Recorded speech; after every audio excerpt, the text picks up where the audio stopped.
മിഷന്റെ സാറ് പറഞ്ഞത് ഇത് ആർക്കെതിരെയാണ് ഈ സമരം എന്നുള്ളതാണ്. അതെ, ഗവൺമെന്റിനെതിരെയാണോ മാനേജ്മെന്റിനെതിരെയാണോ? ഒരു സാമൂഹ്യ നിരീക്ഷകൻ എന്ന നിലയ്ക്ക് എനിക്ക് മനസ്സിലാക്കാൻ സാധിക്കുന്നത് ഇത് ആർക്കും എതിരെയല്ല, ഇത് അവരുടെ പേഷ്യന്റിനെതിരെയാണോ?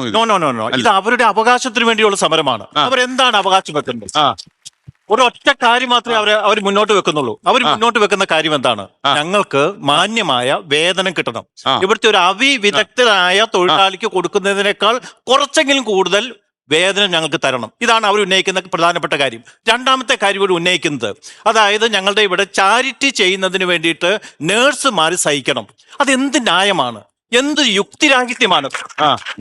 ഈ പറയുന്ന ചാരിറ്റി ചെയ്യുന്നത് നല്ലതാണ്, ചാരിറ്റി വളരെ നല്ലതാണ്. പക്ഷെ ചാരിറ്റി ബിഗിൻസ് അറ്റ് ഹോം. സ്വന്തം വീട്ടിലെ തൊഴിലാളികൾക്ക് നീതി ചെയ്യാതെ മറ്റുള്ളവർക്ക് ചാരിറ്റി ചെയ്യുന്നതിൽ എന്ത് നീതിയാണുള്ളത്? അപ്പൊ നമ്മൾ മനസ്സിലാക്കേണ്ട കാര്യം, ഇവിടെയാണ് നമ്മൾ ചാരിറ്റി ആദ്യം ചെയ്യേണ്ടത്. ഒരു നേഴ്സ് അവിടെ ഉള്ളെങ്കിൽ ഈ നേഴ്സും 10 ലക്ഷത്തോളം മിനിമം തുക ചെലവാക്കിയാണ് അവർ വരുന്നത്. ലോൺ അടയ്ക്കാനുണ്ട് അവര്. പിന്നെ നമ്മൾ വേജസിനെ പറ്റി ചിന്തിക്കുമ്പോൾ നമ്മൾ മനസ്സിലാക്കേണ്ട കാര്യം, കത്തോലിക്ക സഭ പഠിപ്പിക്കുന്ന അനുസരിച്ചാണ് ഞാൻ പറയുന്നത്. എന്താണ് ഈ വേജസ് എങ്ങനെയായിരിക്കണം പറയുന്നത്? അത് ജസ്റ്റ് ആയിരിക്കണം, അതുപോലെ തന്നെ അത് ഫെയർ ആയിരിക്കണം, അതുപോലെ തന്നെ ഡീസന്റും ആയിരിക്കണം. അവർക്കും അവരുടെ കുടുംബത്തിനും കൂടി ജീവിക്കാനുള്ളതായിരിക്കണം എന്നാണ് കത്തോലിക്ക സഭ പഠിപ്പിക്കുന്നത്.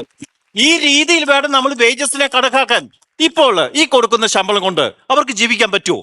പറ്റത്തില്ല. അതുകൊണ്ട് ഇത് ചെയ്യണം. വാസ്തവിരുദ്ധമാണ് ഈ പറഞ്ഞത്. ഒരിക്കലും നഴ്സിന്റെ സാലറി കുറച്ച് ചാരിറ്റി ചെയ്യണമെന്ന് കത്തോലിക്ക ഞങ്ങളുടെ സ്ഥാപനം പറഞ്ഞിട്ടില്ല. ഈ ഫാദർ ഇങ്ങനെ ഒരു കാര്യം റിയാലിറ്റി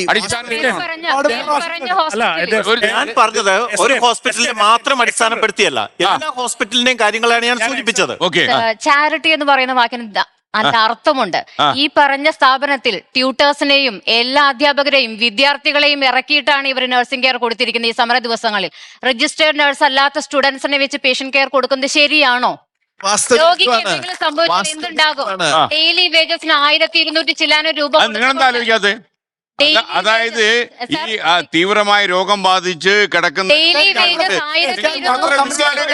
എല്ലാരും പറയുന്നുണ്ട് നഴ്സുമാര് സമ്പൂർണ്ണ പടക്കം രോഗികൾക്ക് ബുദ്ധിമുട്ടായി.